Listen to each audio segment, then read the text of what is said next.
कोण dance bar चालवतंय, कोण bag घेऊन बसलंय। उद्धव ठाकरे यांनी ही टीका केली। आता एका मंत्र्याला आवडीचं खातं मिळालंय असंही उद्धव ठाकरे म्हणाले। तर मी सुद्धा मुख्यमंत्री असताना राजीनामे घेतले असं उद्धव ठाकरेंनी म्हटलं। माझ्या काळात वनमंत्र्यांना वनवासात पाठवलं होतं। उपराष्ट्रपतींचा राजीनामा घेऊन वनवासात का पाठवलं असं उद्धव ठाकरेंनी विचारलंय। कोण डान्स बार चालवते आमचा मंत्री, कोण बॅगा घेऊन बसले हा आमचा मंत्री। पण पहिल्या प्रथम असं झालं की एका व्यक्तीला आवडीचं खातं मिळालं। कोण? रमी मंत्री।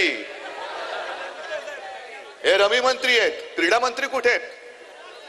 शेतकऱ्यांची चेष्टा करतात, शेतकऱ्यांना थट्टा, शेतकऱ्यांची थट्टा करतात।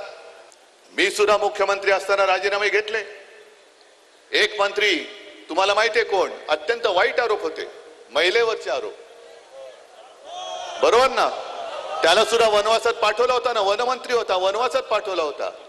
तुम्ही या भ्रष्टाचारांना पुरावे देऊन सुद्धा केवळ समज देऊन सोडून देणार असाल तर मग आमच्या उपराष्ट्रपतींना तत्काळ राजीनामा घेऊन त्यांना वनवासात का पाठवलं?